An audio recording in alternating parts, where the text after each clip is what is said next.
Good morning. I'd like to bring the June meeting of the Metro North Long Island Committee together.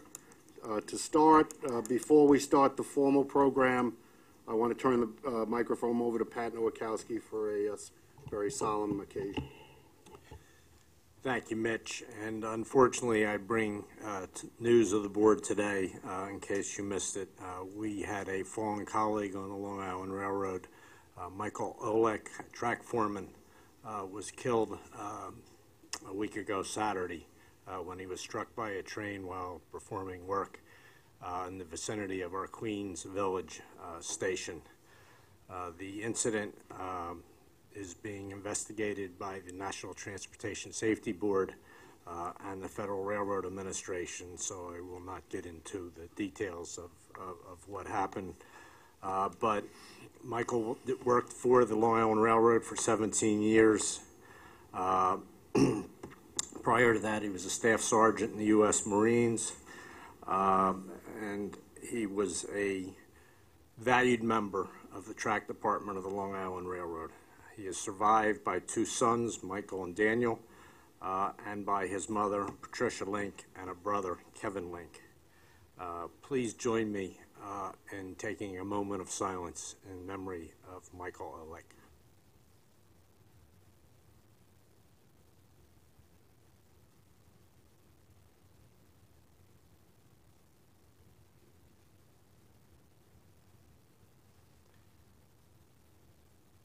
Thank you. I would also like to mention the appreciation that the Long Island Railroad has for the response of the Fire Department of New York, Engine 304 and Ladder 162, the Fire Department of New York EMS unit, as well as the MTA and New York City Police Departments for their response and handling of this difficult incident. Thank you. And now for a few comments, our Acting Executive Director, Ronnie Hakem. Thank you. You know, normally I don't sit in for this committee meeting, but I wanted, of course, to pay my respects and acknowledge the loss of our Long Island Railroad track foreman. But I also wanted to note, and this is a happier note, that Metro North President Joe Giletti has recently announced his intent to retire at the end of August.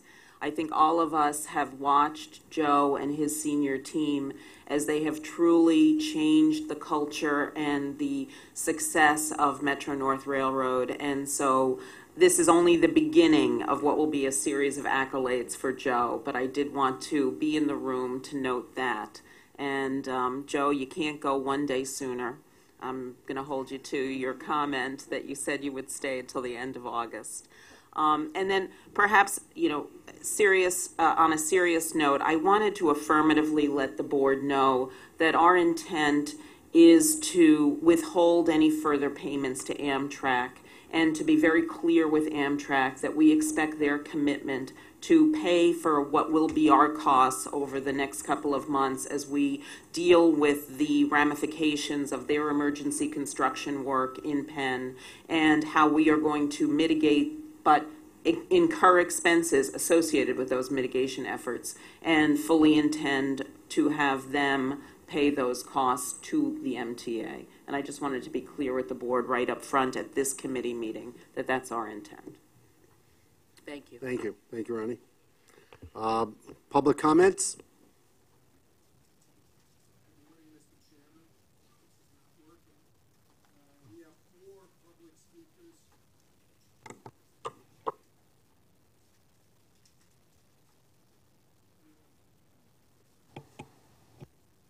We have 4 public speakers this morning registered to speak. I'd like to respectfully request the speakers to observe our 3-minute time limit and to confine their remarks to matters on the agenda for this morning. The first 2 public speakers are Randy Glucksman, followed by Orrin Getz. It upsets me to have to report again, and I've spoken to the board about this before. NJ Transit on the Pascagoula Valley line, there were 2 morning express trains. I rode the first one and the second one, which was supposed to depart at 7:56. They canceled, although they're not reporting it as being canceled. They're canceling the local train which follows it, but our train is running as the local train. Metro North is paying a lot of money for these trains to run. And I've spoken to their board as well about the cancellations of this train. It's unacceptable. And as I said before, none of their politicians or elected officials stepped up when 1601 was canceled. So I'm angry that they keep doing this to us. We need both express trains to run. People have come to rely on that, and coming to Manhattan 20 or 30 minutes later is not in their plans. Thank you.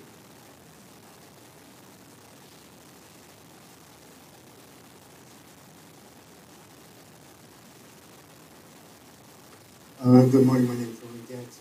And looking at what's going to happen, the Pascack Valley Line customers are going to have reasonable transportation alternatives during the crisis at Penn Station during July and August. You can stay on the trains, you can ride into Hoboken Terminal, connect with PATH to 33rd Street, connect with the New York Waterway ferries to the World Financial Center or Midtown. They can also take the Tap Into Express bus and use Metro North's Hudson Line to get to Grand Central. Also, you can use the Havershore Austin Ferry and Hudson Line to Grand Central. And if all that fails, they can take the Port USA bus to the Port Authority bus terminal. The Port Jervis Line customers have the similar options. They can stay on the trains and ride into Hoboken Terminal, connect with PATH to 33rd Street, and connect with New York Waterway ferry. Also, they can take the Newburgh Beacon Ferry and ride into Grand Central on the Hudson Line. And if worse comes to worse, they can take the Port Authority bus to the Port USA bus to the Port Authority bus terminal. New Jersey Transit also has a complete system of course honoring tickets that would be in effect during July and August.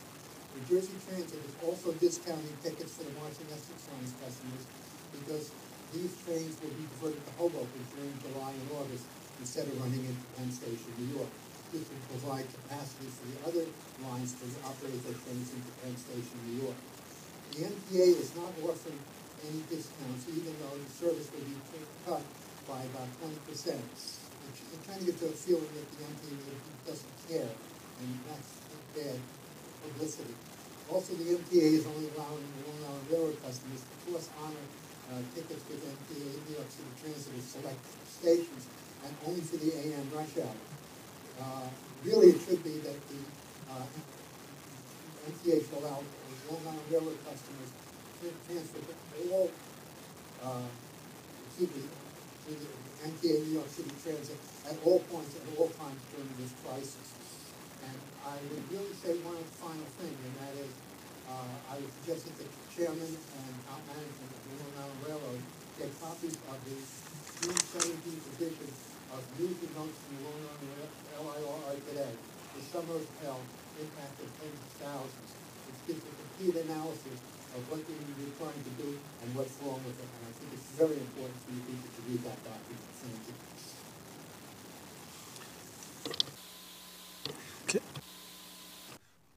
Our next two speakers are, and I apologize, it's hard to read the name, Sasha Blair Coldemiam and Murray Bowden.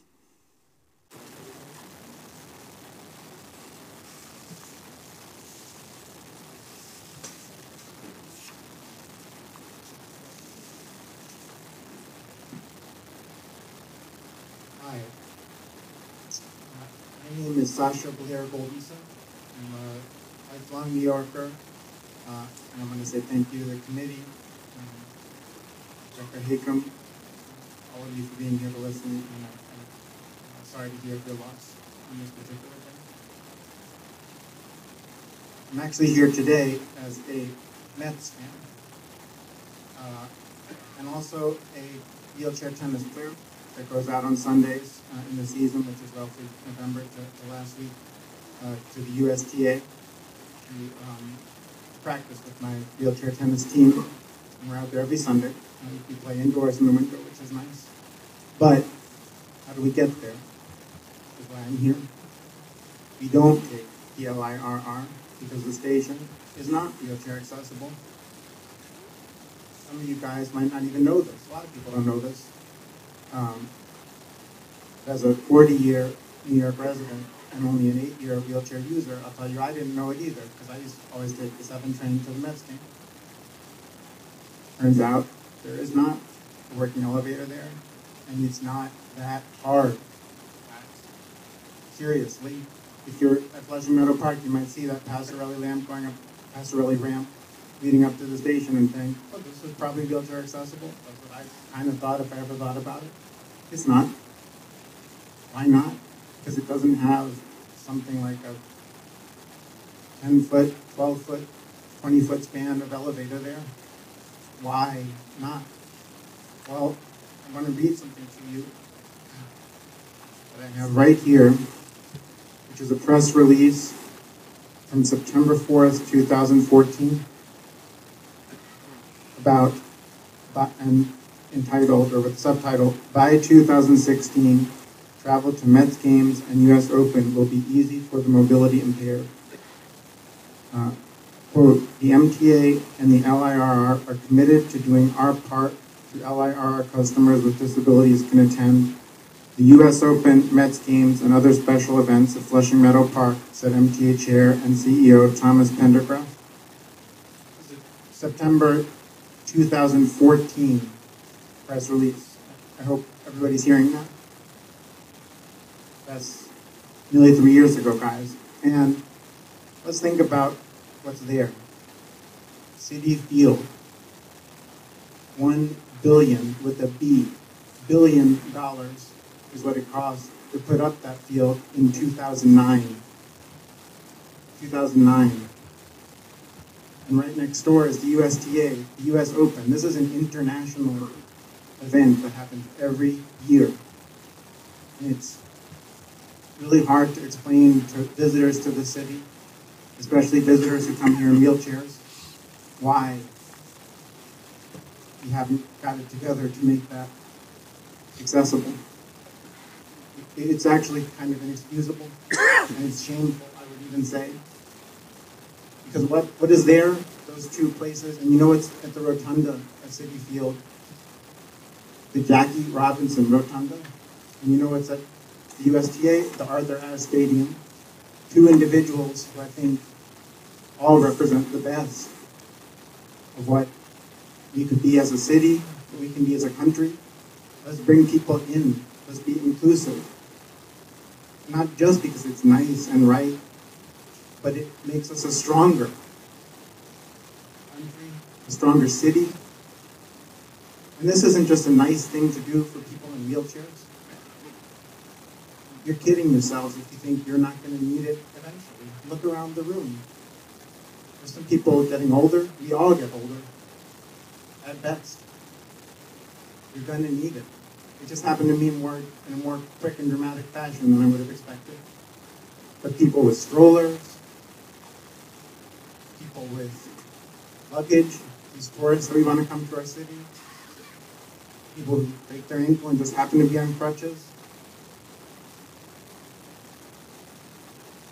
We're all going to need it. Our seniors are all going to need it. Let's get it right. And this is just one example of a place that the MTA could do better here. And I don't underestimate how hard your job is, Penn Station. I do not envy you. I really don't. It's going to be tough. Summer of hell, I heard it. But let's get this right, please. Thank you.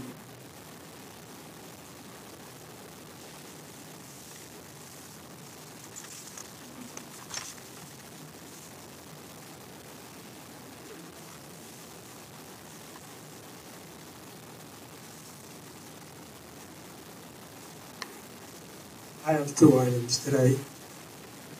The first is the collision between the destroyer and the container ship. 7 sailors lost their lives. Why did it happen? Well, they were operating under the standard rules of the road, which were written 50 or 75 years ago, but don't take into consideration the fact that container ships today are twice as long as a football field, take 2 miles to stop and turn around. They're operating under laws that no longer are relevant, and nobody seems to be able to update them. Metro North and Long Island Railroad also operate under laws that are outdated. Railroad crossings should have traffic lights and so on. You've heard that story before. But I don't want to lose my time and talk about the second item, which is very important here because John Roberts wrote a little piece the other day. He's the Chief Justice of the United States Supreme Court. And it was in the case of Lexmark. You know, those little cartridges that you have and go into your copy machines.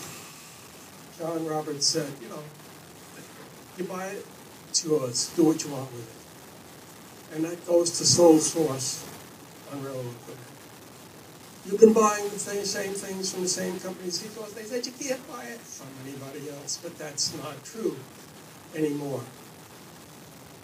At the New Jersey Transit meeting last week, one of the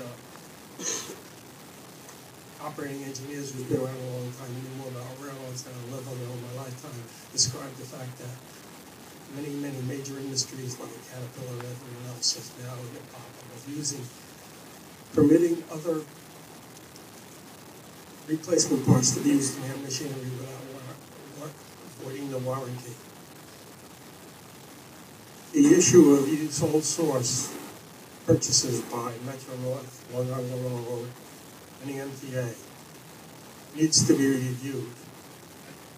They've been getting away with charging you for things that you don't have to pay for until about a month ago, the Supreme Court said, those little cartridges are yours.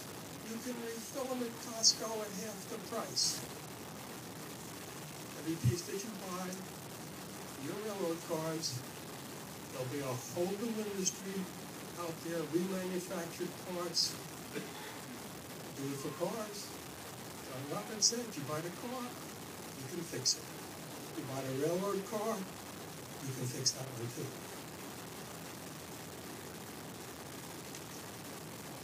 Thank you all to our public speakers. We appreciate your time coming here today. I have the approval of the minutes of the May 22nd meeting. Are there any changes to the minutes?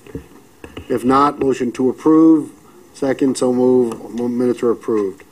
Are there any changes to the work plan, either railroad? No changes for No changes? No changes? Okay. So we'll go to President's report. Pat, you're up. Good morning. And I thought it appropriate to start this meeting talking a little bit about the coming Amtrak track work at Penn Station to try and give you a better understanding of what is happening and what we've been trying to do to accommodate and provide the best service possible. But let me start with a little bit what's happening.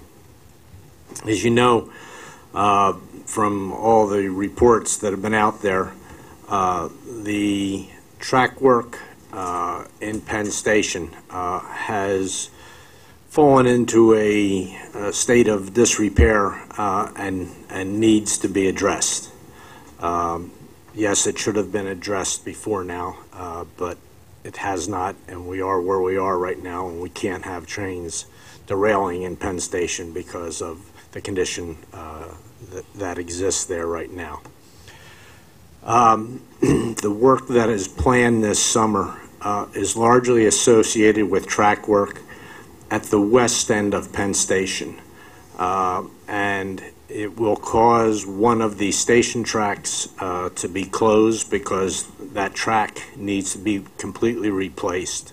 But because of the track work to the west end of the station, it will also prohibit trains coming underneath the Hudson River from New Jersey, Amtrak and New Jersey Transit to access obviously the one station track that's out of service, but also two others.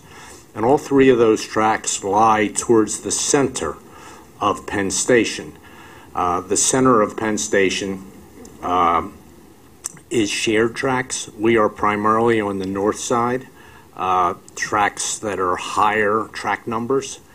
Traditionally, New Jersey Transit stays to the lower side, the lower track numbers of Penn Station, and those in the middle we share. And it is these shared tracks that will, particularly for trains coming from New Jersey, will be unable to access those three tracks. That causes those trains to be deflected to either the higher and or lower side of Penn Station, which causes conflicts with our trains. So the capacity is the real issue at Penn Station, with, in essence, access to three station tracks either lost or severely diminished. Amtrak intends to work around the clock for virtually 2 months to do extensive track work and station track work in those areas. I should mention that after these incidents occurred, Amtrak and the Federal Railroad Administration undertook an intensive investigation of Penn Station, put together a work plan, and that work plan is already underway. They have been doing extensive track work in Penn Station for almost 2 months now. And that work is largely being done at nights and weekends, but also some of it's being done during the daylight. So they are in there working. The track work that will be done this summer is in a very difficult position, and that's why it was put off till this summer. And the other part of it is the track work that is planned does not end in September. It continues on well into 2018. So it will be continuing track work that will be ongoing after the summer work. It will be in areas that they can do on nights and weekends. There may be some difficulties. That work has not been going through in detail with them yet, exactly how they intend to perform it. But we do not expect the same type of impact that we're going to have this summer. So with the capacity of Penn Station reduced, it was up to us to try and develop a plan to run the best service possible. Now, when you look at our service pattern, and I'm sure Metro North's is much the same, you know, the majority of our customers, the majority of our trains arrive in whether it's Penn Station or Grand Central between 7:30 and 8:30 in the morning, and I'll just do the morning for right now. We call that the peak of the peak. It is the period of time where most people working normal business hours tend to arrive at our stations. That presents a challenge because that is the period of time where we have the greatest number of people and trains arriving, and the capacity is not there to support those train arrivals. Given that, that is the period of time where we need to most impact and reduce our service levels. We do not have the capacity to be able to do what we normally do, and those are the trains that are most impacted. So what we've tried to do is add, whether it be trains or cars, to our existing schedule to supplement that lost capacity. The extra cars on trains will be there throughout the morning rush, but the extra trains can only be added in what I'll call the shoulders of the peak at the peak. In other words, we can't do it between that 7:30 and 8:30 time frame. We can do it between 6 and 7 and 9 and 10. And that's what we're trying to do, is add that type of service improvements to that. It affects, in the morning, 15 trains. And I'll just use the morning, but the afternoon is very similar. 2 of those trains will be outright canceled at the origination point. 5 of those trains will be terminated when they reach Jamaica Station, and 5 of those trains will be diverted to Atlantic Terminal in Brooklyn, and the final 3 trains will be diverted to Hunters Point Avenue. Now, we will do everything we can to have people there and help provide people unfamiliar with those locations information about how to access the subway system. In the morning, there will be cross-honoring so that the transfer will be free to the subway system. And also at Hunters Point Avenue, it is the intention to add ferry service. The ferry service is the least developed piece of this plan at this point in time, but we are working diligently to finalize exactly what that service will be. Again, because it'll impact people, we're also providing an alternative bus service from 8 locations throughout the island into both the Upper East Side near Grand Central and to the Penn Station area in Midtown there. So we will do a number of things. We do have the capacity, believe it or not, for everyone to have a seat, but it will require our customers to adjust their times. If everyone tries to arrive between 7:30 and 8:30, we're going to have a problem. So we very much request that our customers explore other options. We have a wealth of information available on our websites. We are undertaking, starting today, an extensive outreach program to try and convey as much information and commuting options to our customers. But it is a major undertaking. It is a major impact on our service, but we're doing everything we can to alleviate the crowding that will be part of this story. So that's where we are on Penn Station at this point in time. I don't know if there's any questions on Penn before I go. Yeah, why don't we do that? Why don't we do items. Penn first? Jamie? A question for you, Pat. As part of that outreach program, I know we're putting a lot of information out on the web. We're advertisements, posters.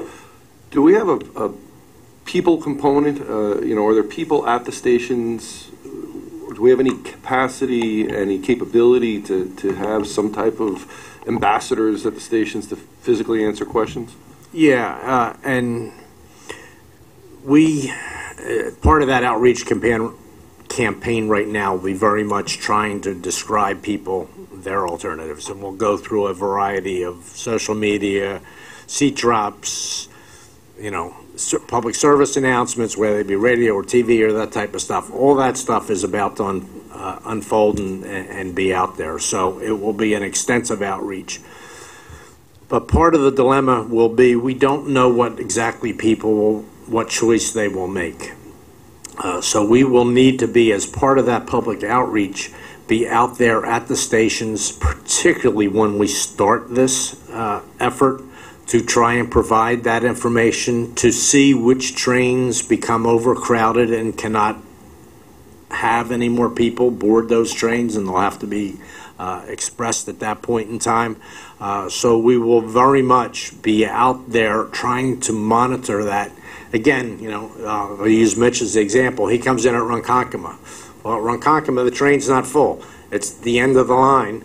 And people will get on there. But that train stops at numerous locations as you move to the west, and it's those people in the inner portions of the line at the inner stations that are going to deal with more challenges. So we very much need to try and focus our efforts at those locations where we are reaching capacity issues and see what we can do to resolve them. I guess what I'm suggesting, and maybe we don't have just the people to do this, because you'd need people who are really familiar with all these changes, but I mean, I could envision where, starting as soon as we could, before the changes go into effect, if we had people at some of those stations with the "I'm here to answer questions" vest on, or whatever it might be, because I think people, all of that information is almost overwhelming, right? The public service information, and people want to really ask a human, I go from here to here, what would be my best option once this starts? But again, I understand, I may be, this is a huge effort, and that would take a lot of people at a lot of stations, but to the extent we had any capability to do it, would probably take a little angst out of what will surely be very stressful. And we do have people out there now, we call it cap duty as opposed to ambassador duty, and we do have people out there. It's particularly beneficial at Penn Station and or Jamaica. It's more difficult at the outlying stations to perform, but I think I take what you're saying to heart. Particularly at stations that are, I'll go Hicksville and Mineola and places like that are on the inner portions of the lines where we expect to deal with issues and try and describe what some of the alternatives can be. It's going to be a very interesting set of circumstances because for some people, the people who get on at the beginning of the ride, it may have no impact. Mm-hmm. They get a seat, they get a seat. For the people who are on stations as you get closer and closer to New York, they may have, that's where the issues are going to come as to whether or not that train is full, and therefore what happens to that person who was at the station already, and what train do they now get on. That's going to be the context in which we have to see the flexibility necessary to make that happen. It's going to be a very difficult situation as you get closer. For those places that don't have express trains or semi-express trains, as I call them, it's a very interesting situation in that regard. For sure, and it's going to be human nature. It's going to be tough on the commuter and tough on our staff. Yeah. And at the same time, we're going to have to encourage that staff to be uber communicative to the rider and as friendly as possible while they're under stress and duress. But I think part of this will be how we treat the customer as they're going through this. If every conductor can muster up the energy to be smiling and as helpful as possible, it will have a much different feel than it would otherwise. No, go ahead. I was going to say, rest assured, this will be an all-hands-on-deck event. Especially in those situations where nobody wants to sit in the middle seat. I mean, if the middle seat wasn't important before, the middle seat's going to be important now in this context, because that's a capacity issue. You don't want people standing. I mean, people stand sometimes now because they stand. We all see it on both railroads. It happens because they don't want to sit in the middle seat. But now it's a question of whether other people can get on the train. And so you have now a situation where the middle seat is not only important from a seat perspective, it's important from a capacity perspective and what that means to everyone in that regard. Veronica, you were next? Go ahead. I wanted to make a comment on the remarks of Interim ED Hakem. Admittedly, I've been a bit conflicted on this issue of withholding payments to Amtrak. I was critical when Governor Christie suggested doing so in New Jersey. I'm sympathetic and sensitive to the costs endured by MTA for providing this additional service, but also the extreme hardship to the customers of our system. This is a problem of funding, and I think Amtrak has been a victim for 46 years of inadequate funding. And I think this agency in particular should be particularly sensitive to that, because there's many projects and initiatives we've not been able to advance because of inadequate funding. However, we are better funded than Amtrak and have done a much concerted effort to get our maintenance on track, certainly. And Amtrak has already admitted that it could have done better in that regard with maintenance of its facilities. I think it's a bit hasty at this point to suggest that we should withhold payments. And I'll say that because do we have an accurate accounting of how the lease payments that we pay to Amtrak have been applied? Is that a rational response to an answer or to a solution or problem that we may not have all the answers to? Do we know that the payments that we've been giving to Amtrak have not been applied as per the agreement of our lease arrangement with them? And I think until we have that information, I think it's a bit hasty to say we're going to withhold payments. Secondly, I agree with Governor Cuomo, who at the end of May pressed Secretary Chow and the federal government for emergency funding. And I found that just a month later, the governor's now possibly saying that he would pursue legislation to withhold payment. I think our effort and the governor's effort is better focused on asking the federal government to support these emergency repairs and make sure that neither agency, the MTA nor NJ Transit, is responsible for this. And I really do think that, again, I applauded the governor's announcement in late May when he issued a letter saying he was asking for emergency funding for these critical repairs and for the service enhancements. The governor put it out there already. So to sort of shift away from that message and say MTA should withhold payments, again, I think is hasty. We should be applying and doubling down on our ask to Congress. They should be paying for this because they failed Amtrak.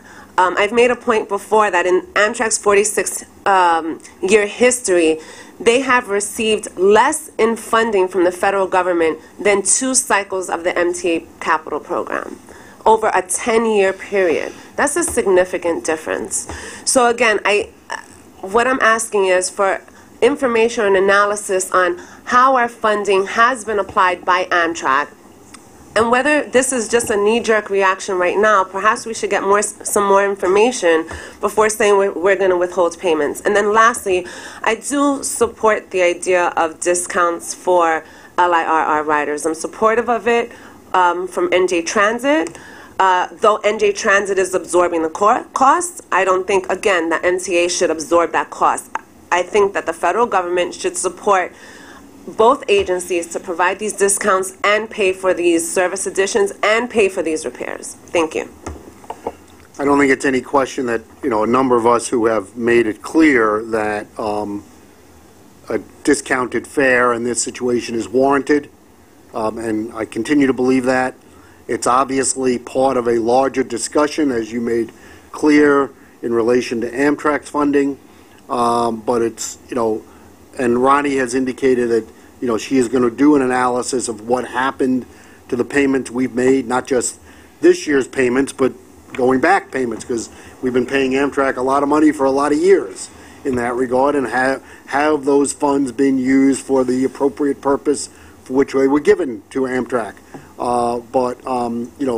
We need our congressional delegation to step up to the plate here and to ensure that, number one, Amtrak covers the appropriate cost to the MTA, and number two, that Amtrak covers the fare reduction to our customers that I think is absolutely warranted in this situation. That would be the fairest way, and FAIR, fairest way to do this, because it encompasses both the service we provide, will continue to provide during the summer, but the services we cannot provide during the summer, not because of our own fault and our own distress. So I share your concerns in that regard, and I'm hopeful that the interim executive director will come back to us with an analysis so we can make an informed decision. But having said that, our congressional delegation should step up to the plate. This is not a Republican or Democrat. It's not even just a New York. It's a New York, New Jersey, Connecticut situation, because everybody is impacted to some degree, and we should look at all of this together and say, this is not right, what is going on.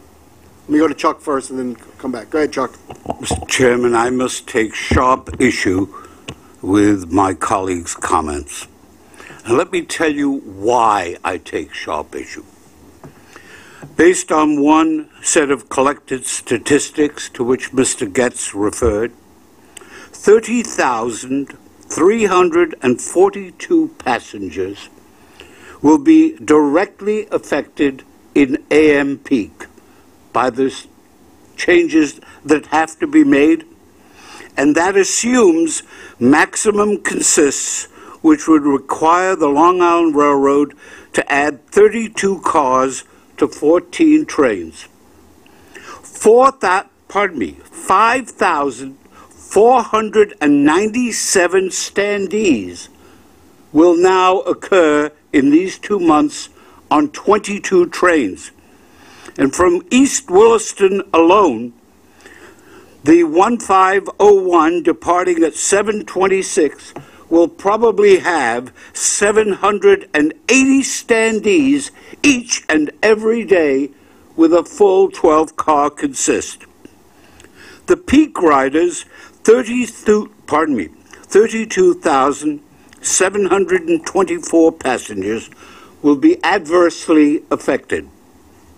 There will be 8,000 standees, 8,362 standees on 17 trains, with the worst trains being the 1154 and the 360. Now, that's only the beginning of it. Ronnie Hakem and the governor's office have made Herculean efforts trying to identify boats that can be brought in to provide ferry service, to provide bus places for buses to park, because there is no assigned place for buses to park, and to provide alternative methods to get the people from Long Island into the city of New York, to enable the city of New York to function effectively. And yet, those buses will by and large have a 1-hour delay over what the normal times could be because of the choke points on the Long Island Railroad and the miserable traffic patterns in the city of New York. The subways at the various transfer stations will be clogged, and the subways coming from that area, the passengers will say, have been thoroughly screwed up. And they will be right. The cars on the Long Island Expressway will enjoy a parking lot as they try to go through. Bad enough as it is now, it'll get worse. And none of this would have occurred but for the gross negligence, bordering on gross misconduct on the part of Amtrak. That cannot be excused. Amtrak has an obligation to pay each and every rider that it has affected. It has an obligation to pay the MTA for the extraordinary costs that Ronnie Hakem absolutely correctly pointed to. The impact delay of this on the economy of the city of New York and on Long Island will be enormous, and there is no excusing it. And attempts to do so and to shift the buck either to Washington or elsewhere, in my view, is inappropriate. Mr. Morley, you do recognize that when Amtrak would pay this, this is federal money anyway. So by asking the federal government to advance these payments, it's still the same funding source without depleting Amtrak's already depleted budget. I think you and I actually have a huge point of agreement, and that is that everyone other than the MTA should absorb these costs. We also agree that the MTA has gone through a serious and concerted amount of effort to address these service needs as best as they can. We also agree that it's a huge disservice and disruption to our customers. By asking the federal government to pay for these funds, or asking Amtrak, it is the same funding source. But what we do not want is for Amtrak to continue to deplete its depleted budget that is woefully underfunded by the federal government. So then we are back in this situation in 6 months, 9 months, 12 months, 18 months, etc.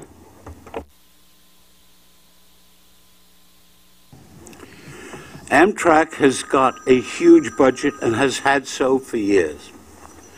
It has indeed been starved on occasion over the past few years. But the fact lies that it has allocated its funds in a way that has penalized Penn Station by not providing for the funds to fix it for the last 10, 20 years. That's inexcusable. And what happens when you have incompetence, and that is what it has been, and negligence, and that is what it has been, just to say, let's forget about it, let's get some more money in. Wrong. I think there are two issues. Number one, I would be surprised if Amtrak could shift funds from some other place to us, because Amtrak has a national jurisdiction. And I'm sure the people in Chicago or the people in Los Angeles, whose stations Amtrak also takes care of, would not like that to happen. To me, this is just like a tornado hitting some parts of the South or the West, or a hurricane hitting Florida. It is our tornado and our hurricane in New York. And when those things happen in other parts of the country, Congress steps up to the plate, and rightfully so, provides federal funds to take care of those concerns, and rightly so, and we pay our share, and rightly so, because we're one country. In this situation, we are faced with our own hurricane or tornado, just happens to be in a railroad station, and FEMA or the federal government should step up to the plate and do exactly what we do for everybody else. And that's all we're asking, and whether that comes from Amtrak's current budget or other funds made available to Amtrak, to MTA for this type of reimbursement, I don't think we care. We do care, however, that MTA and its customers should not pay, and for either the funds we do get and or for the reimbursement to our commuters for the agony and the anxiety they are going through at the moment. Jamie, you wanted to add something else before we leave this topic? I did. So I think there are two truths that operate simultaneously here. The Amtrak is probably underfunded. I'm sure that's probably true. And at the same time, there's two sides to that story about their competence, and there may be issues around competence.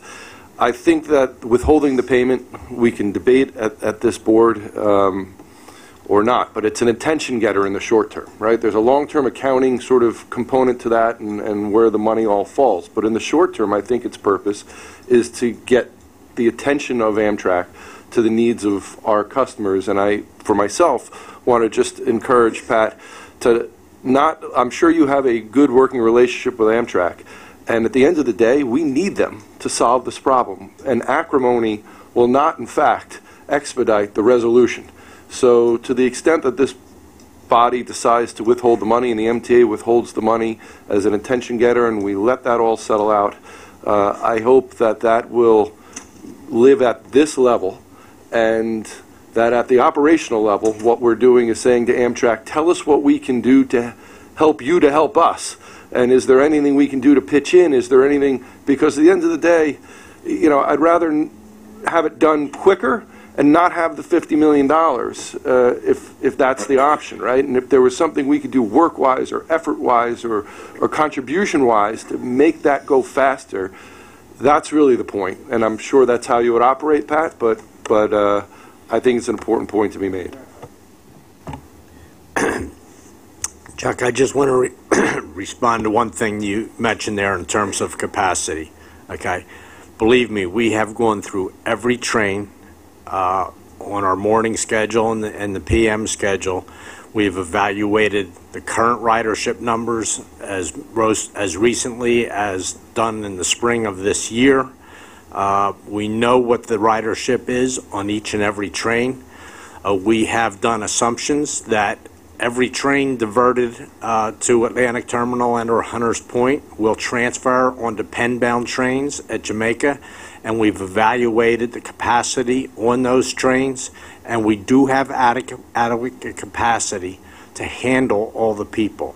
That said, the point that I keep trying to make is at the peak of the peak is going to be the greatest challenge, and we've added capacity in terms of lengths of trains. We've added capacity in terms of extra trains added to the schedule. It would be beneficial for us and for our riders if they have the ability to alter their schedules to adjust to earlier or later trains outside the peak of the peak. That will help alleviate the problem, the crowding. But we do have capacity. We have looked at every train painstakingly and assumed that nobody will go to Brooklyn, yet we know people will go there. That nobody will go to Hunters Point, yet we know some people will go there because they do it today. And so we have evaluated that on a train by train. We'll go back and look at the analysis that was referred to and see what assumptions they made to examine that, to make sure we haven't missed anything. But believe me, we have done this very granularly on a train by train basis.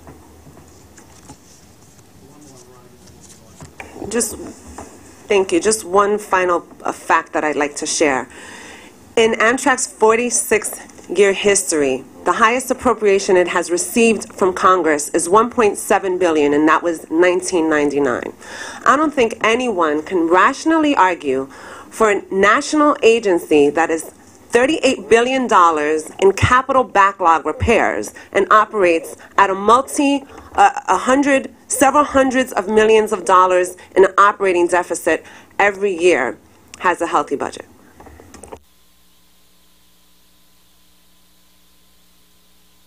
Off number 4 at some point. Of course it's 4.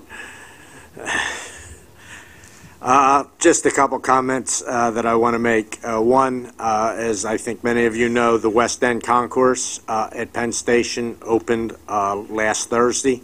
It is an attractive new entrance into Penn Station for anybody coming from the 8th Avenue side. So it is a welcome addition to the Long Island Railroad. And I think our customers will enjoy it. As Mitch said, of course, it makes the 7th Avenue side look that much more stark, but it is an attractive new addition to the Long Island Railroad. Last weekend, the Long Island Railroad supported the Belmont Stakes at Belmont Park. Again, we carried about 30% of the attendees. Since it was not a Triple Crown opportunity, we did not see the large crowds that we saw a couple of years ago, and our folks that were there handled it quite well and quite easily. We also had other events that went on last weekend, including concerts and the Long Island Pride event out on Long Beach, and we handled transporting people to that as well. And Mitch, I just want to mention, I know you're very much interested. We have had a number of meetings with representatives on the East End trying to adjust our schedule to meet their various concerns. It has been a great dialogue. We have been able to make some adjustments that they've requested. It is an ongoing dialogue as we are continuing to work with them in a cooperative fashion, and I think it's been good for both of us and has enhanced our relationship with the East End representatives. I just want to thank, Pat, you and your staff for that activity. I know I've gotten very good comments back from the East End elected officials and others out there as to the ability of the railroad to be flexible and to provide additional service as necessary. So I want to thank you and the staff for making that happen, and it will continue to go on. Any other questions for Pat on any of those items? If not, I assume Joe's report will be less in that regard, unless we want to talk about Grand Central, but other than that, go right ahead. I want to talk about how nice Grand Central is. I'm more than happy to. Under the Metro-North report, there's going to be minor adjustments to the Hoboken times for Port Jervis and Pascagoula Valley line trains as a result of Amtrak's upcoming work in Penn Station. For the customers who travel to and from Penn Station, there will not be major changes to the service because most of the New Jersey Transit trains that are being diverted do not stop at Secaucus Junction, so therefore they're not the trains that our customers use. Although some off-peak customers connecting trains will change, of course, delays in and out of Penn Station are possible throughout the summer, and if they occur, our customers would experience those delays. Customers who travel to Hoboken are likely to experience delays during the AM and peaks, similar to what Pat has been talking about, due to much greater volume of the trains that will be using the Hoboken terminal. In addition, connecting path and ferry services are likely to be crowded, although New Jersey Transit is funding an expansion of ferry service to Midtown. Movement to and from path and ferries through the Hoboken Terminal Complex will be congested. For east of Hudson service, there'll be no impacts.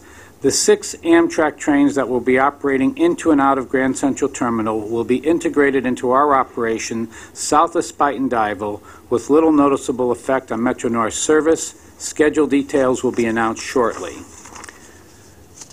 In terms of our performance, trains operated above goal at 93.1%. 93.1% in May, with year-to-date service reliability at 95.2%. Hudson and Harlem lines performed above goal for the month, while New Haven line service reliability was reduced 4% to 89.9% due to the May 18th derailment at Rye, which was discussed in detail in last month's meeting. West of Hudson service operated at 96.2% for the month of May. Fleet availability was good, with compliance at 99.3%. And service disruptions caused New Haven Consus compliance to be below goal during the peak periods. Through April, our mean distance between failure was above goal at 232,283 miles between failures. You may recall that in an effort to build ridership and provide Bronx residents with more convenient travel options, Metro North implemented a demonstration project last fall to increase service at the Melrose and Tremont stations from the current 2-hour frequency to hourly frequency. This demonstration project made service at Melrose and Tremont stations consistent with most other Bronx stations, and in addition to the increased frequency, the service day was extended with earlier inbound service on weekdays and significantly later outbound service on weekdays and weekends. Metro North has determined that the increased service frequency has had no significant negative impact on train operations, reliability, or infrastructure maintenance, and will provide increased service to more of the Bronx commuting. So we're recommending that this is a good thing going forward, and we would now like to undertake the necessary steps to make the service permanent. And as such, we are required to conduct public hearing on any service change that represents a change in frequency of service at any station by more than 25%. Therefore, there is an action item in today's agenda seeking committee and board approval to hold public hearing on making the pilot program of service changes permanent. Our May complaints were up slightly by 15% from April, but down 36% from May of last year. The overall trend on customer complaints continues downward. And following a decline in March, east of Hudson ridership rebounded in April and was up 1.1% versus April of last year. And while commutation ridership decreased 1.9%, non-commutation ridership increased 5.3%. The largest increase in non-commutation ridership can be attributed to a combination of factors. We had warmer weather during April as compared to last April. Pre-Easter week off-peak inbound was 25% higher than April 2016, and Hudson Line non-commutation ridership increased 9.2%, due in part to off-peak customers' diversion from west of Hudson service and higher Yankee game ridership. So our west of Hudson ridership decreased 1.8% during April, and finally total ridership year-to-date is 0.2% above 2016. That concludes my report. Any questions for Pat? Jamie? For Joe. He's not. No, I'm sorry. I'm sorry. First of all, Joe, you will be missed, and I hope you know that. I'm sure you do. On the Amtrak trains, I know the schedule hasn't been set. I'm just curious, do we anticipate or know if they will be the same time trains so, you know, if they take the whatever, 9 a.m. To Albany, is it going to be the same train every day, or do we not know that yet? Do you want to comment on it? I heard some. John, do you want to comment on it? Go ahead.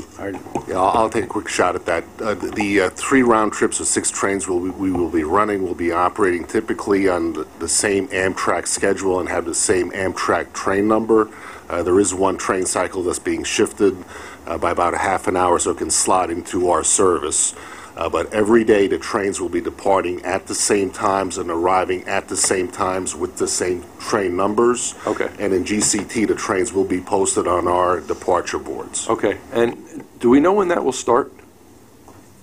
It'll start the first Monday after the 4th of July week, which is July 10th.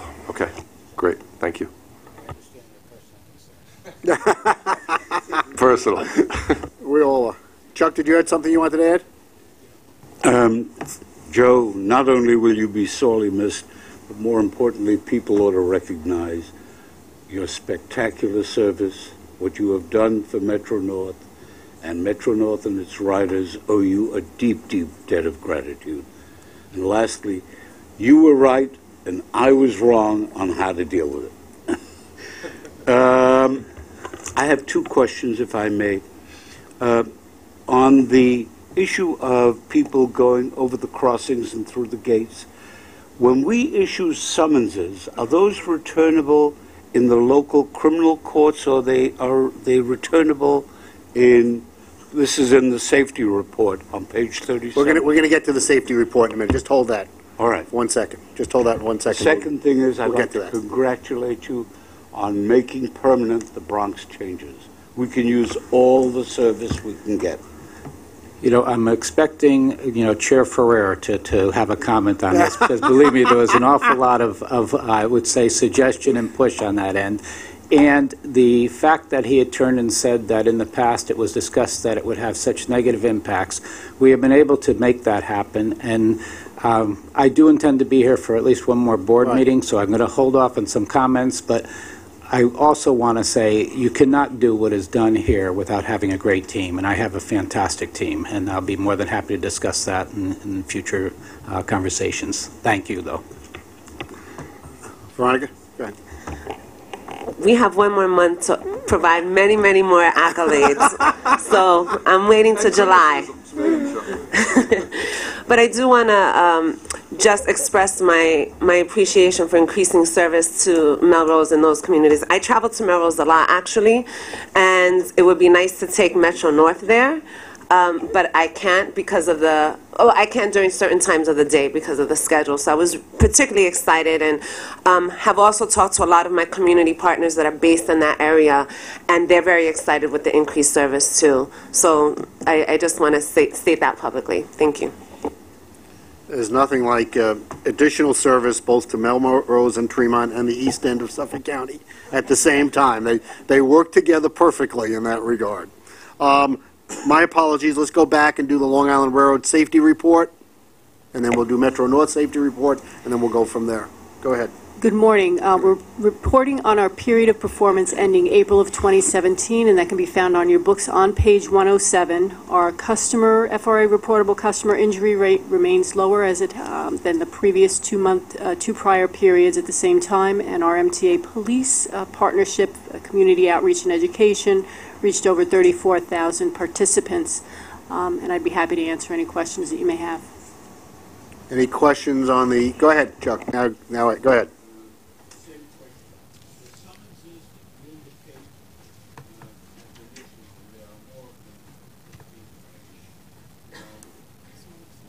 Chuck, just put your mic on.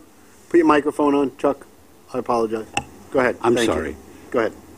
Your report indicates that there have been more summonses issued for cars crossing inappropriately at the grade crossing. Are those returnable in a criminal court in Long Island?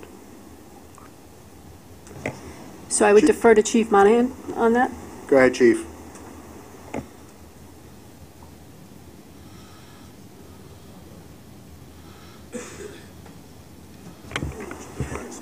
Commissioner, any of those summonses, I am saying that they're returnable to a criminal court in the local jurisdiction.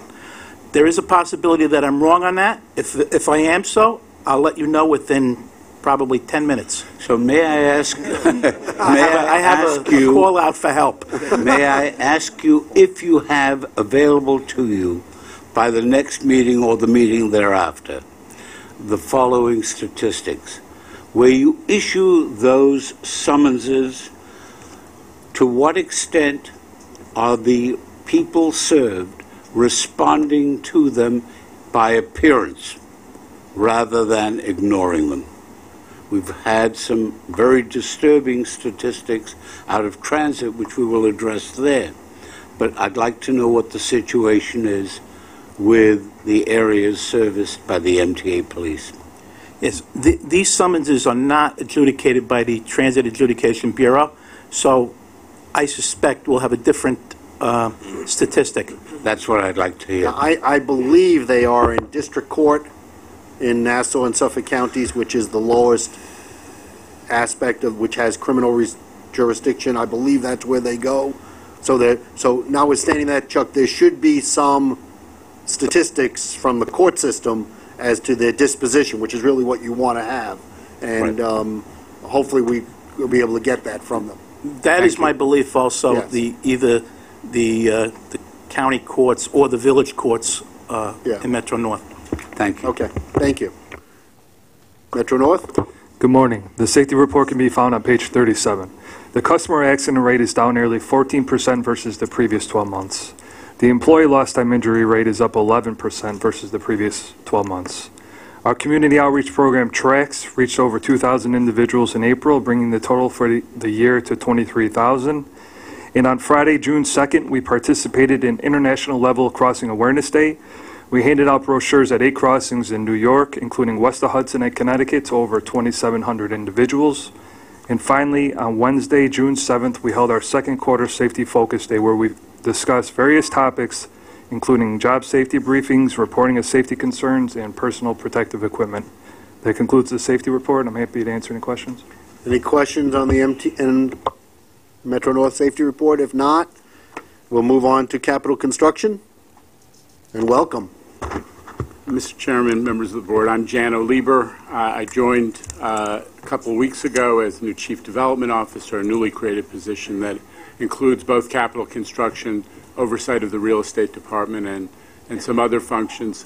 I'm really looking forward to working with all of you, and I'm also very early in the process of getting up to speed.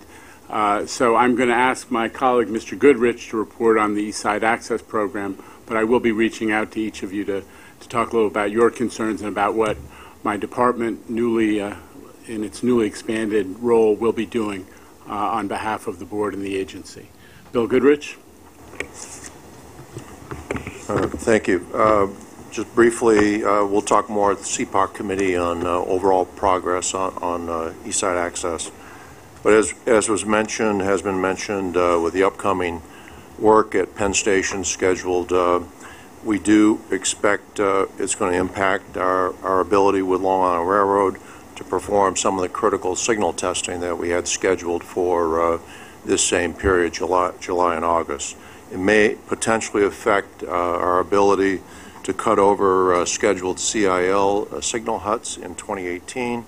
However, we're working with Long Island Railroad to identify substitute weekends in September, October to mitigate that risk and hold our schedule for May 2018.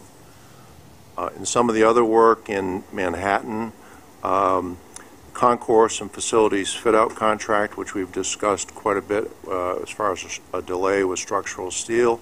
They're actually beginning to receive deliveries of structural steel, so they're beginning to build out that portion of the concourse. In Herald Interlocking, on the early morning of June 3rd, we had a significant piece of work completed, and that was installing a new catenary truss. Was set during a complex early morning outage over 8 tracks, 40-minute outage to set a catenary truss that spans 147 feet. So the setting of this truss begins to clear the way for the future BC tunnel approach work, which we're looking to try and award that in 2018.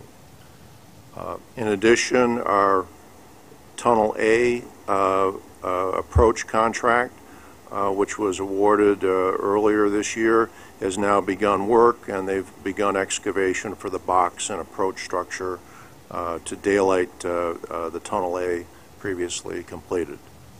And that concludes my report. Any questions for Bill? If not, thank you, Bill. Go ahead, Andrew. Go ahead. I'm sorry. Jano, I'd just like to welcome you I've just heard terrific things about you, which is good and bad because now the level is pretty high, and I know you're coming into a real tough job here, but with your experience and everything I heard, I just want to wish you good luck. I think it's a really important move, and we're very lucky to have you taking this position. Thank you. I spent 17 years on the World Trade Center project, or most of 17 years on the World Trade Center project. So clearly I have an appetite for interesting challenges, and but I'm really thrilled to be here and appreciate your kind words. Thank you. Welcome on behalf of the entire committee. All of us are very concerned about East Side access. Some of us are more concerned than others about East Side access. So, because it affects our people directly, and we'll go from there. Police, Chief?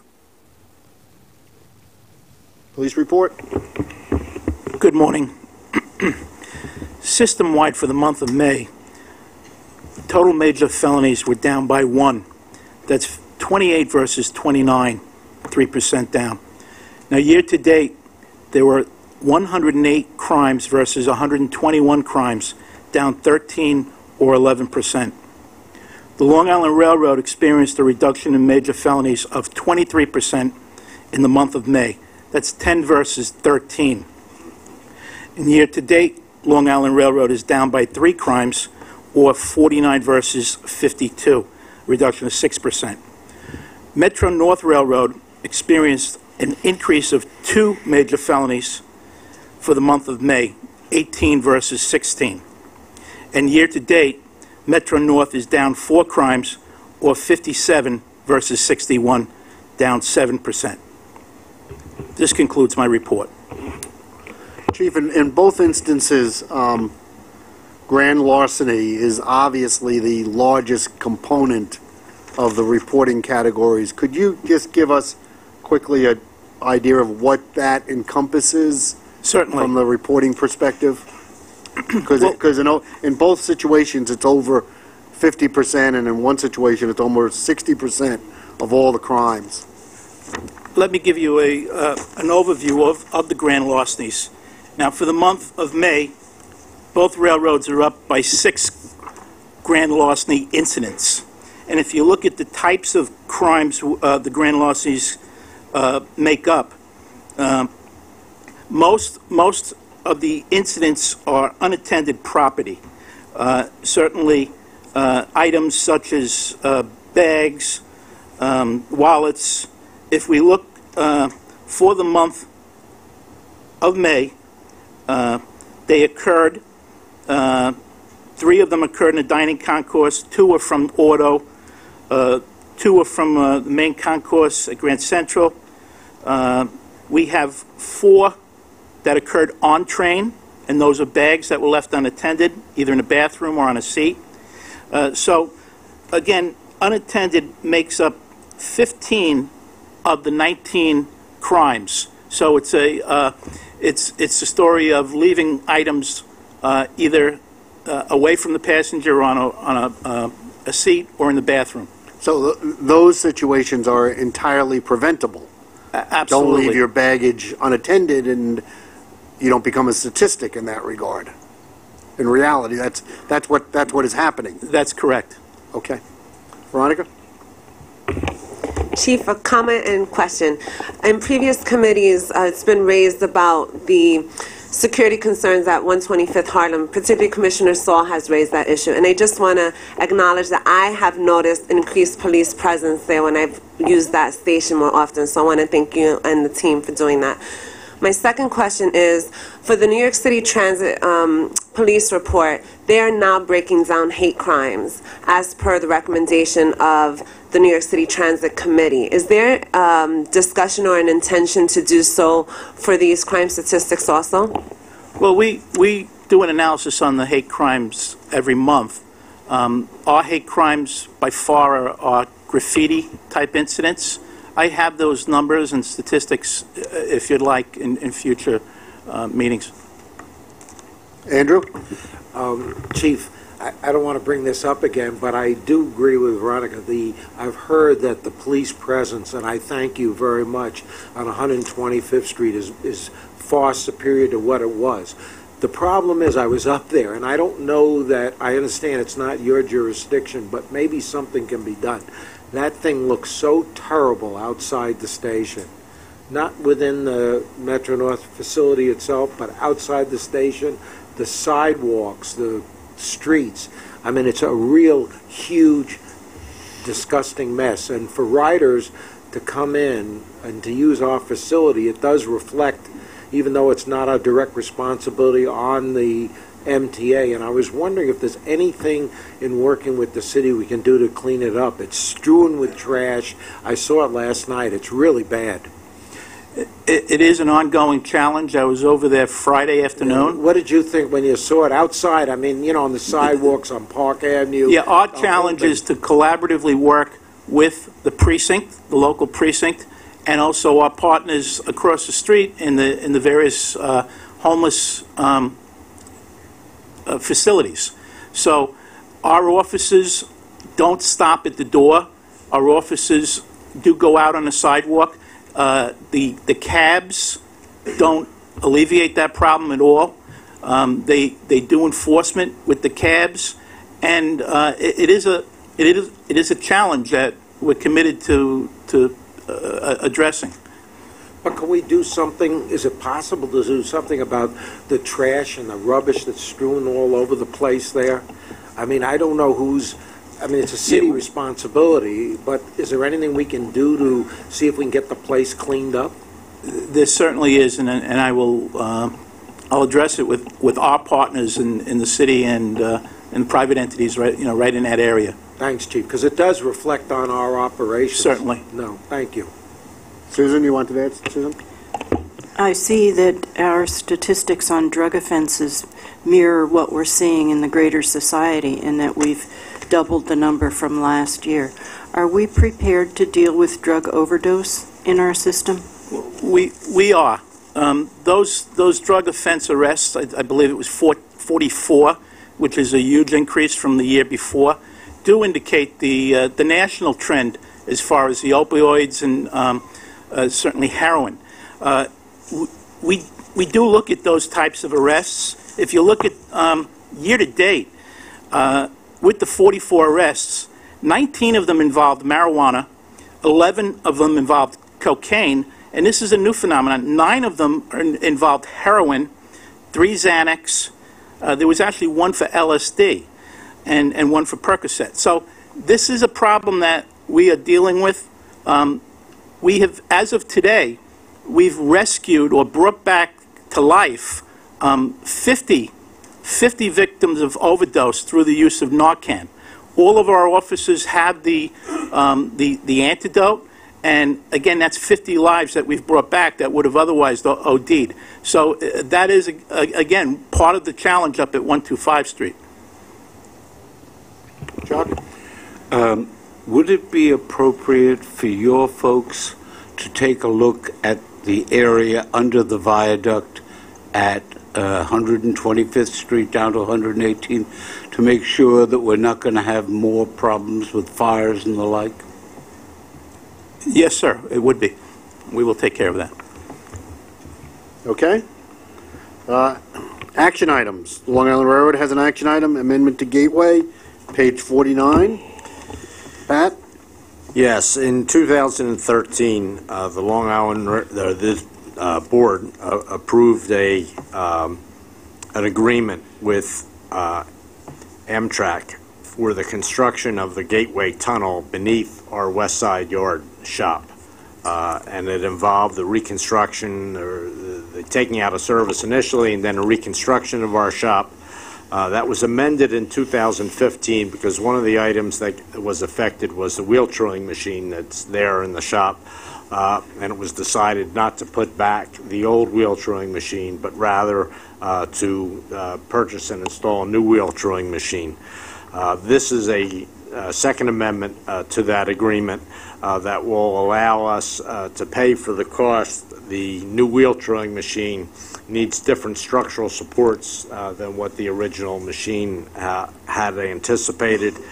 So we need an amendment to the contract for $3.85 million to pay for our cost to install this new wheel trilling machine in the shop.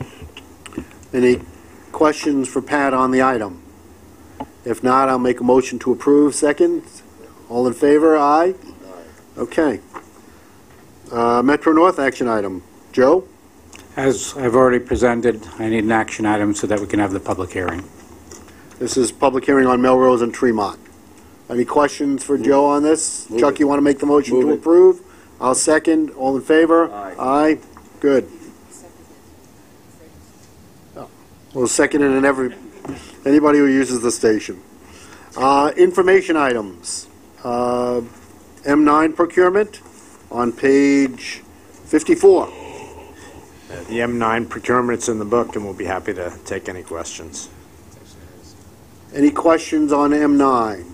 I guess the only question I have to make sure of is, number one, we're still on schedule. We are. And number two, I understand we are going to engage in the option to buy the additional cars. Are we moving forward on that? Yes. The original procurement included, the board action included all the options as part of the original approval. So I just want to advise the board that the first option, which is for the Long Island Railroad, it is our intention, because that option must be exercised before September in order to maintain the price by not impacting the production line. So it is our intention to award that item. Andrew? We all had a briefing, and actually I had our briefing this morning because I wasn't able to make the other one, which was very beneficial. And I asked the fellows there, because we started to run out of time because we didn't want to hold up this meeting.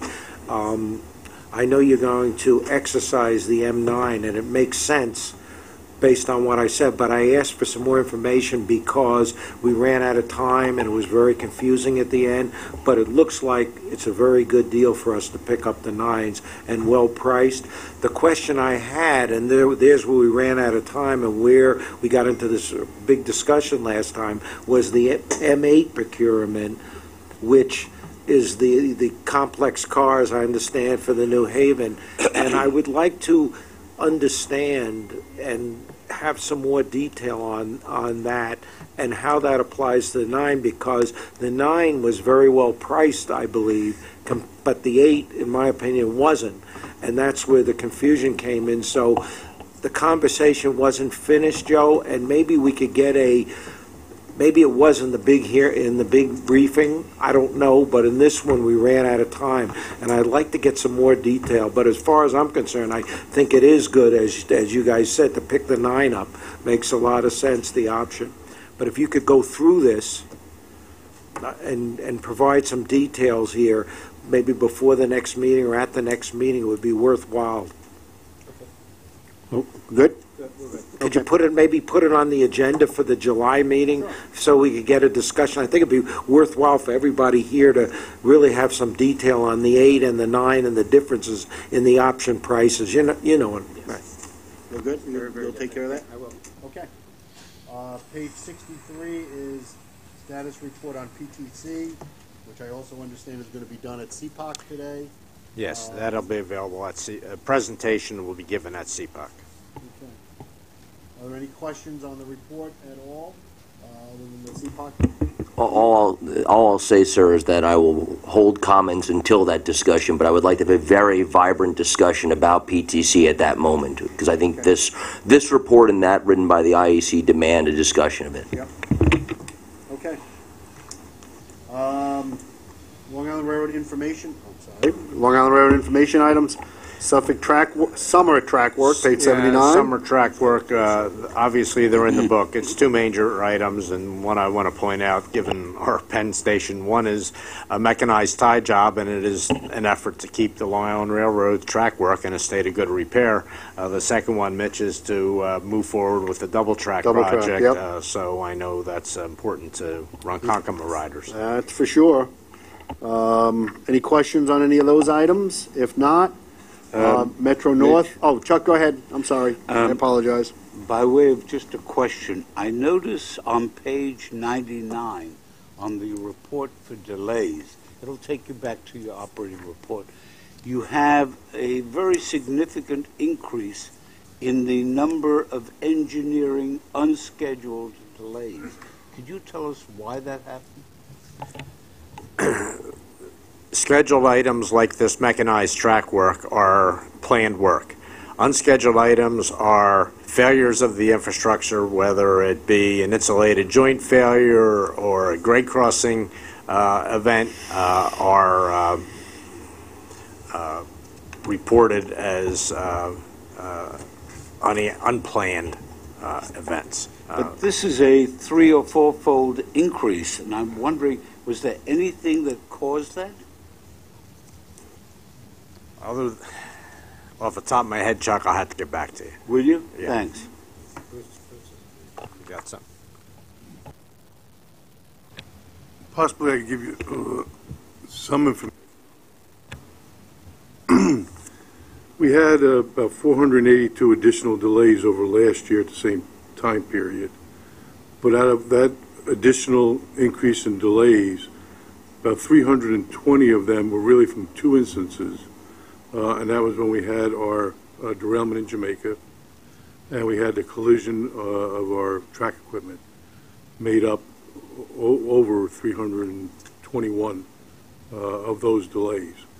The other area of increase in delays are in our area of insulated joint failures.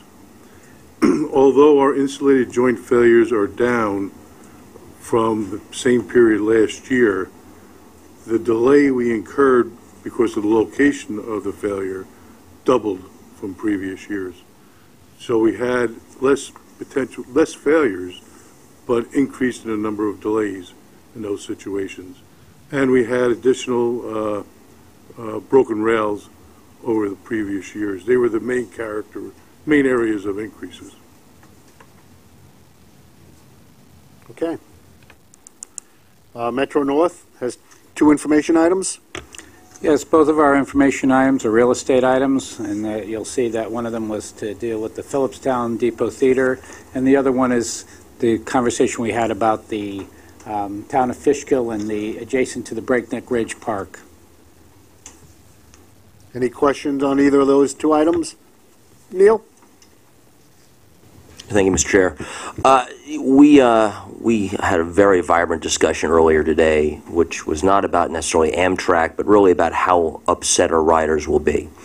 And over the years, I've talked about the triumvirate of what we worry about with riders: safety, service, and value, and all those comments we've hit today. However, on occasion, we actually get to delight customers. We get to talk about things that help communities, and we get to do things that are actually nice and appreciated. The 2 items that we are covering are those examples.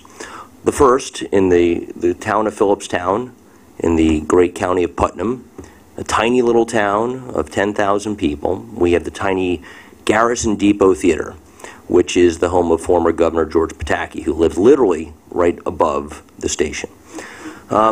That little theater, we are doing the tiniest benefit to them by giving them an easement to clean up a very cute and very important little theater. And that is something that we're doing at the nominal fee of $100 a year for the 10-year period. I will tell you that's greatly appreciated by the town of Phillipstown, and not small insignificance is one of those who died in Spite and Dival, Jim Lovell. His wife, or his widow, is on the board of that theater, and happens to be the representative of our town board to that theater. So we think about that. Secondly, in the county of Dutchess, and I'll say this on behalf of my colleague here, of which Putnam County was born in 1812, we have Breakneck Ridge. Breakneck Ridge is the #1 day hike in North America, and Breakneck Ridge is located in, again, the town of Phillipstown. We have a whistle stop for Breakneck Ridge, and the traffic, I tell you, those of you who visit Route 9D in the county of Putnam will see the massive number of cars in unsafe conditions, frankly, up and down the Hudson, particularly those who decide they want to hike that hill with their heels and or work shoes. People not ready for why it's called Breakneck Ridge. However, we are now finally making improvements to that station, born, frankly, in this case, by the town of Fishkill, which is in a good way, but we, the MTA, will help make that a much more accessible station, and as part of a wonderful Hudson Fjord Trail, that will be an incredible improvement to the tourism and the accessibility of the Hudson River. So I tell you, thank you today. We can have the discussion about PTC soon and other things that will upset customers and or protect customers. But at least for now, I want to revel in the fact that we, the MTA, are helping, and you, Joe, are helping make sure that Putnam County and Dutchess County get to delight our customers. So thank you.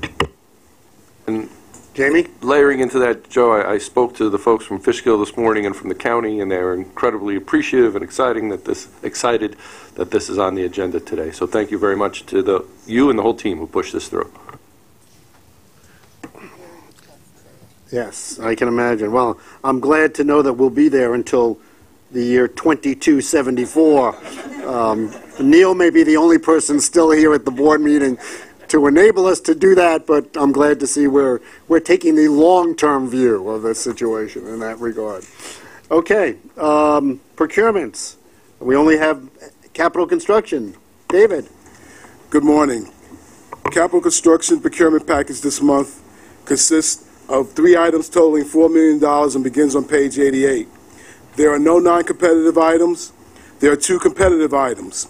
The first competitive item requests that the board adopt a resolution and authorize MTA Capital Construction to issue a competitive request for proposal to solicit contract CS086 Tunnel Systems Package 2 signal installation for the East Side Access Project.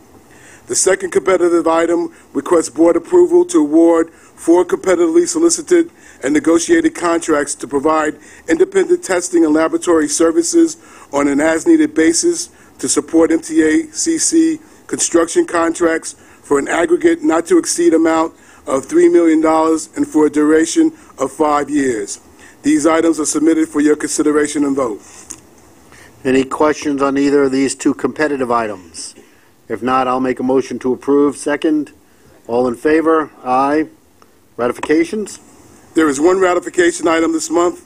The item requests the board ratify a modification to the East Side Access House Structures Part 3 contract to furnish and install remote panels and additional materials to support control of certain track switches and signals located in Harold Interlocking remotely from the LIRR's Jamaica Control Center for the amount of $970,558.